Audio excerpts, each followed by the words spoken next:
and welcome to Sanjhi Galbaat. Your questions, our answers. Today in the studio we have someone that is very active in the community. He's a social activist, Amrit Birring. He is a software engineer. He's very educated and opinionated. We're going to talk to him about SOGI 123, what he's doing in the community to make people more aware of what is being taught in our school systems, and we'll have a good discussion with him. So welcome to the studio. Amrit, how are you? I'm great. Thank you for having me, Sonia ji. Of course, yeah. It's actually my pleasure to talk to you because I know you're very busy these days. So thank you for making the time to talk to us and help us gain some clarity. Sure. It's a big topic, SOGI 123. I think there's actually more to SOGI 123. There's like a lot of different letters that come after that, and it's hard to keep up because there's so many things that are being defined. And I think you were saying off camera, kids just want to be kids. This is a big topic. So let's start with the fact that you are doing protests all over the city at different high schools. We've seen you on social media, and we've seen you in person. And tell me, first of all, before we get into everything, how has the reception been by the community? When we go to schools, the kids get very excited to see us. They want to chant and want to come to us because they are almost like prisoners in schools. Right. All the schools, principal and librarian and some teachers, there's a code that they must listen to them. Okay. And they cannot question them. Right. So we know that in the schools you actually learn to do critical thinking. Yes. You should question everything, and that's suppressed, and we clearly see. Okay. When we go to rally, we see that the principal and the Surrey School Board, some security officers, they come and they stand in front of children, intimidating them that do not interact with them. Okay. But it's a peaceful protest. It's a peaceful protest, but they don't want children to interact with us because I don't know what they are fearful of, that as if their lives will be exposed. Right.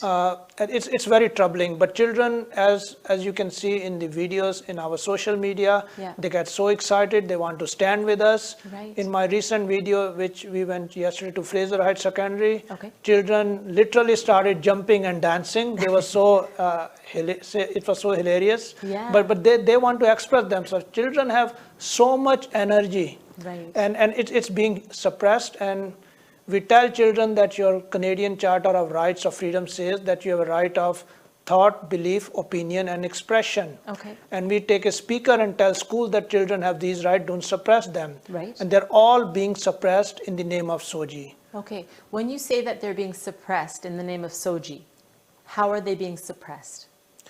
For instance, if teacher tell children that there are 72 genders, children are not allowed to question that. Okay. They're not allowed to say that you need male and female for a baby, for a procreation, and those are two genders. They're not allowed. So how many genders are there? As per us, it's two genders. Two genders, okay. And when we ask children, microphone, how many genders are there? They all say this. They all say two. But yet, because I think their parents are training them, because of all the awareness we created, parents do teach them at home. And so that kind of counter school, but school is not stopping. Why are you calling the community and parents and educators to stop SOGI 123? SOGI stands for Sexual Orientation and Gender Identity. Right. Sexual orientation means a boy, whether your sexual orientation is towards girl or another boy, same for girls. So they are actively teaching children these, and they are normalizing it, and they are actually encouraging it, celebrating it. Right. It is Pride Month, so they are celebrating it for sure. Yeah, it happened throughout year, but in Pride Month it's given special emphasis, even more like overdrive. And that's 1 month. So when children are taught these things, if you think about it, children go to school to learn academics and sports. Right. Tomorrow those grade 12 students will graduate. They will go to real life, post-secondary, university, college, trades, and they have to support themselves for the entire life. Right. So they need to be prepared for that in school, and that is the purpose of schools. So when you teach them what is your sexual orientation or what's your gender identity, or make them say, I identify as this, or my pronouns are this. This has nothing to do with education. And on top of that, our education is very diluted. Over the years, it's getting more and more diluted. It's a common thing that when our standards are compared with any average international, any other country, right. we are very, very low. Yeah, that's terrible. I do have a question before we continue. Yeah. So tell me about parents that have a child that identifies as a lesbian or homosexual. If they identify as LGBTQ++, if they feel unsafe or they feel threatened in the school system, do you think that that should be addressed? Are you against gays? Speak to that. We are definitely not against gays. Okay. LGBTQ, they have legal rights. Okay. They're same as all Canadians. Right. And we are not for or against it. They have their right. That's it. Okay. So I actually fail to understand who are they feel threatened from. Okay. So child in school, like we also ask in the rallies over microphone to school, yes, that these children you are supposed to be protecting, who are they under threat from? Right. Are they under threat from the other children, or are they under threat from teachers? Because school by definition is a secure place. Right. So why they are instilling fears in the children's mind that they are under some kind of threat? Mm-hmm. To me it seems that first they are trying to scare them, right, and then they're trying to manipulate their minds. Okay. And this is their mechanism. Even if it's a straight child, they are just trying to put them in their mind that if they have any bad situation at home, right, some people have autism, they're going some difficulty, they try to tell them that the solution for all of this is maybe you're in the wrong body, right, and that's why you're feeling bad always. Okay. So you're saying the power of suggestion. You're not saying that if somebody actually truly feels that way, that's their decision to make eventually, but to put that in some child at a young age, put that into their mind, it could be the power of suggestion. Exactly. And I would also say that, do elementary school children have sexuality? Should they be thinking about whether they are LGB? Right. And pretty much same goes for secondary school, most of children. Okay. So the reason the school is actually actively bringing these topics up, right, and trying to put them in their mind and forcing them to decide. Okay. And then they see, okay, if you can change 1 out of 10 person, that's 10%, and that's a huge victory for this community. Right. So it's all manipulation and deception. They're abusing the trust of the children that they have in school and teachers. They're trying to use that to carry out their own agenda. Okay. So in your protests, I've got the flyer here, and you've got Stop Pajama Day, Stop Orange Day, which is Aboriginal, Stop Red Cross, Stop Red Dress Day, Walk on the Sidewalk Day, Land Acknowledgement. So land acknowledgement happens at every event that happens, political and otherwise. Why would you want to stop all of these different events from happening? Okay, so I opened my phone because I have a screenshot here. Okay. So I went to Surrey School's website. Yes. They have a calendar of events. Okay. So there are various categories. One of them is inclusion, diversity and inclusion calendar. Okay. That's not all calendar, that's one topic. Right. And I started reading what happens there and my mind started boggling. Okay. It's about 70, 80 events happen in a year. Like in a calendar 365, I think there are 200 teaching days. Okay. Out of those 70 days are just special events. Okay. And I picked some, those days, there's something called Persons Day, Transgender Day of Remembrance, Kwanzaa, International World Braille Day, National Ribbon Skirt Day, International Holocaust Remembrance Day, National Day of Remembrance, Have a Heart Day, Louis Reel Day, Pink Shirt Day, right, Two-Spirit LGBTQIA+ celebration, Transgender Day of Visibility, Administrative Assistance Day, Day of Mourning for Lost Workers, Principal and Vice Principal Appreciation Day, Mental Health Week, Cinco de Mayo, whatever that is, Red Dress Day, whatever that means, International Day Against Homophobia, National Accessibility Day, and World Refugee Days. So that's just examples. Okay. So all these topics are important, but they are part of the history. Right. You learn there and there's a separate subject for that. Right. But having a separate day for them, that means distracting students from their main agenda, which should be 90% focus. Right. But it seems like their main agenda is this extra things, and studies take a back seat. Okay. So they and these are not whole list, I just picked some. Right. So if students, every day there's some celebration there, when are they going to focus on math and calculation? Are you saying students shouldn't have any fun, Amrit? Oh, they should have all the fun. But we also have to know that why they go for school, go to school. Right. The main objective should be met, Academic. and then additional time you can have all the other things. So the Ministry of Education introduced SOGI 123 without consulting parents. Do you think there should have been a public discussion first before they put this into the system? The way our schooling system works, there's a published curriculum, Okay. and schools have to, it's published on the BC Education Ministry's website, Right. and that's what all the children are supposed to learn, and they're graded against. Yeah. SOGI is not part of curriculum. So they proudly say, oh, it's not curriculum, it's just teacher's discretion. Well, it's not part of curriculum because it's so dangerous they can't even publish it. Well, that might be a slippery slope. If you've got a teacher and it's up to their discretion, Yeah. all of the baggage from their own life would then filter through to their classrooms. Exactly. They will teach them their own personal experiences, Right. which may not apply even on them, and they indirectly influence them into thinking something which they will never come across, or distorted thinking. And to your point, most of the SOGI education is given by special teachers who are themselves LGBTQ. Okay. No normal heterosexual teacher tries to teach children anything like that. Okay, so just to be kind of devil's advocate here, Yeah. could you imagine if in the school system we had a heterosexual male teacher Yeah. who wanted to talk to the kids about being heterosexual? Yeah, Could you imagine if we had yeah, that? there That'd will be a problem. backlash that you There are would be. manipulating children. Yes. And no one does that because that's not the job of the student, except a biology class where they tell you what is sexual reproduction, how a child is born. Yes. That's always there, Yeah. but that's a totally separate thing. This is on top of it.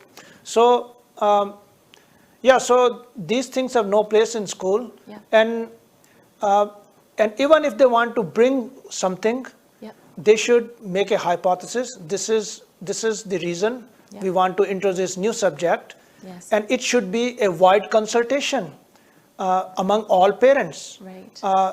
Because we have to always remember that schools exist for children. That's right. Children do not exist for schools. Schools are not an experimentation ground on children. Right. And schools are funded by parents' tax. Yes. That's Teachers, education ministry, they all exist on parents' taxes. So obviously you need to consult parents when they are going to teach something new to their children. Right. But looks like education ministry is denying this basic fact, and they're saying, we know better. That's their attitude. Right. Okay. For 3 years since this SOGI subject started coming out, Right. the response of ex-BC Education Minister Rachna Singh Yes. or Surrey School, it's Right. always, we know better. You guys are low life. Just learn what we tell you because it's good for you. That's their attitude. Right, and it's very healthy to question these things because we're teaching kids critical thinking as well. So you're saying question it, and you're saying that you've been stopped. Rachna Singh you mentioned, and even though the education minister has changed Yeah. to now Lisa Bair, Yeah. why do you think that the government is still continuing with SOGI? Why hasn't it changed since we've got a different education minister?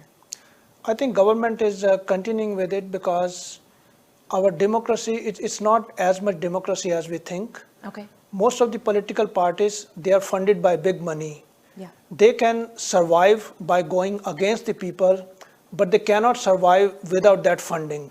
For instance, in the recent BC provincial elections, Yeah. the BC Liberal Party, Okay. some big powers wanted them to sit down in favor of conservatives, Okay. and they refused, Kevin Falcon, so they cut off their funding. Oh. Within 2 weeks, the party went bankrupt and they whole folded. So they have this much power. Some behind the scenes information, Amrit. Thank you. Yeah, exactly. And that's the state of all the parties. Yeah. That's the reason the MLAs and MPs, they look like puppets. Okay. They don't speak for us. Right. In theory, if we have a MLA office in our riding MP, whatever people say to that MLA MP, he or she should be speaking that in Parliament, advocating for us. Okay. That's the meaning of democracy. Their whole responsibility is to the constituents. Right. But in practice, because of big money funding the parties, they listen to big powers and they ignore us. Okay. And that's the reason that BC NDP is continuing with it. whoever ordered them to do it, they just can't go against it. Right. And mind it, when Soji education came in BC schools in 2016, Yeah. at that time it was BC Liberal Party's government. Okay. The bill was introduced by an NDP MLA, Chandra Herbert. He's from Vancouver. He's still MLA. Okay. And he's married to another guy. Okay. And they have adopted a child. Right. I've met him. I've interviewed him. Okay, so Yeah. he posted a picture on Facebook when he adopted child that he lied bare chest in the BC Children's Hospital. Right. The child they adopted was born and it was put on his chest as Right. if as Like a motherhood. motherhood. Right. Yeah. So think about that child. Yeah. So he introduced it. He was trying to introduce it for several years, but the Liberal Party was denying it. Okay. But finally they took it. They generally don't take it. It Right. means someone from very high forced them to take it. Right. They voted and they all voted for it. Okay. And that was summer of 2016. And in fall of 2016, they already introduced Soji in schools. Right. Normally it takes 1 to 2 years for new thing, Yes. but it was all ready in place. They just wanted it a cover of human rights, which they got by passing that bill, and that's it. They started full stream. So what I'm saying is there are big powers who are making them do it. Yeah. And that's until they permit them to back off, they will not. Okay. So these are information, this is theories that you have. Are they substantiated? Yeah, they're fully substantiated. Okay. Think about it. First thing, we should be confident of our own critical thinking. Right. Think about it.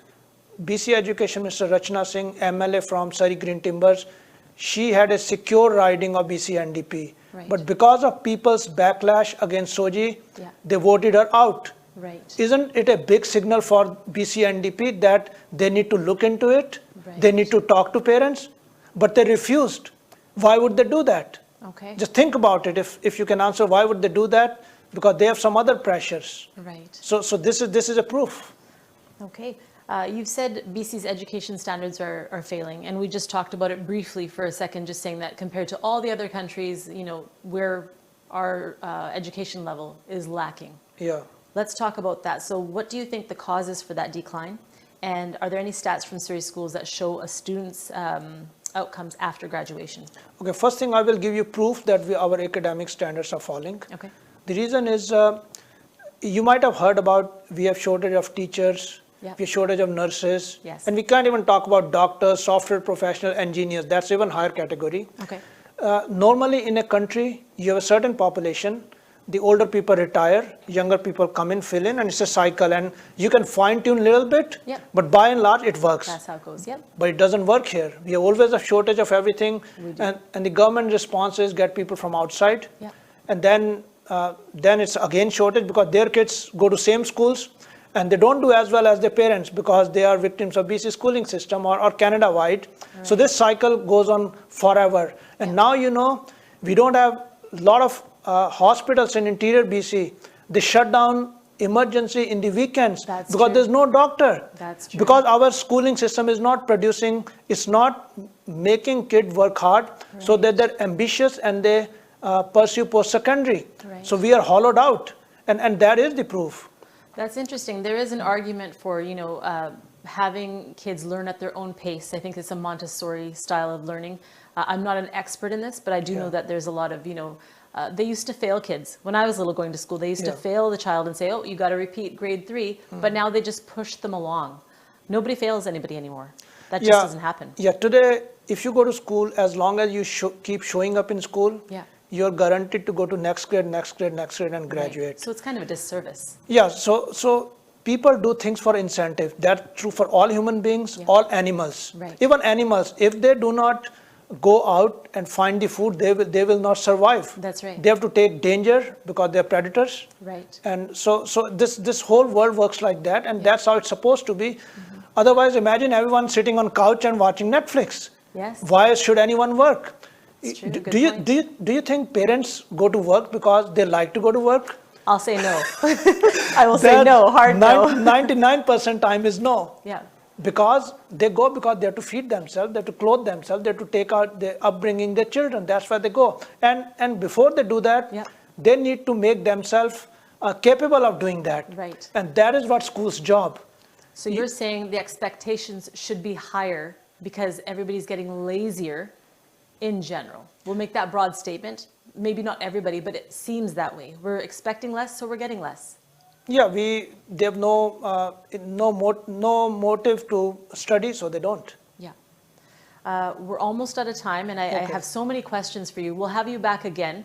But just before we do wrap up pretty soon here, what changes would you like to see in the school system, short-term and long-term? And if you had the decision-making power, what would you prioritize? I want schools to focus on academics, cultural activities and sports, which is the prime purpose, so that we can produce competent, hardworking, proud children who can fill all the jobs, who can make a competent government, because as you can see in the new world, no one is safe. That's right. We are called 51st state of US. That's because we are incompetent government. We need to have our own manufacturing industry, own software engineers. We should be topping in artificial intelligence, which starts with calculus in grade 10, 11, which children dread because that's how the culture is. They should be mastering it.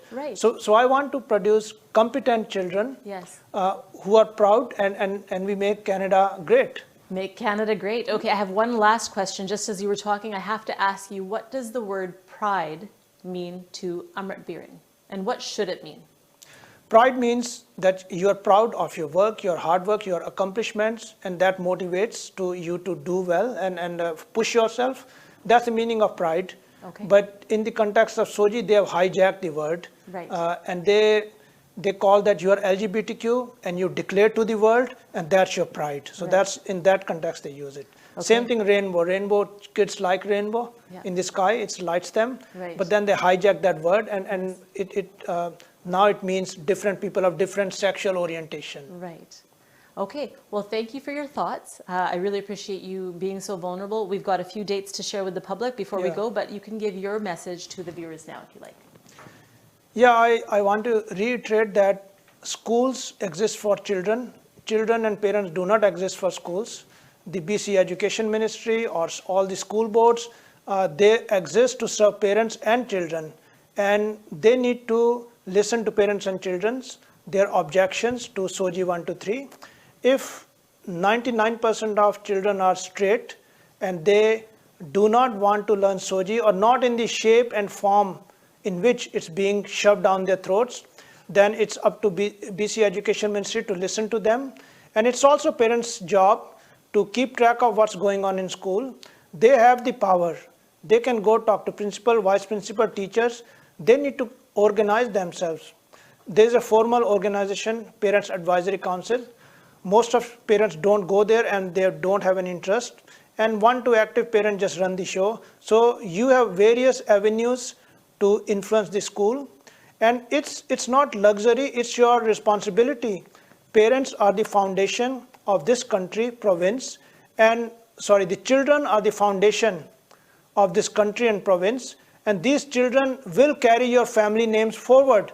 So it's your responsibility to take off your time from busy schedule and pay attention to them and do the right thing. Thank you so much. Sorry, I have to patch that. I'm just going to say thank you so much to him. Okay. So pretend like you're looking in there and then turn to me. Thank you so much, Amrit. Yeah, thank you for bringing me Sonia and Sanjha TV. Thank you. So that was an episode of Sanjhi Galbaat. If you are looking to join Amrit in his quest to make Canada great again, we can give you all of those dates. We'll put them on the screen so you can join him at various high schools. He's already been to LA Matheson, Guilford Park, Fraser Heights, and Johnston Heights. He's going to be at North Surrey, Fleetwood Park, Clayton Heights, Lord Tweedsmuir, and he is going to visit the Education Minister, Lisa Bair. So we'll have all of those dates for you, and we might even show up there and maybe do a live segment. So thank you for watching, and if you want to join them, let your voice be heard. Thank you for watching. We'll see you again next time.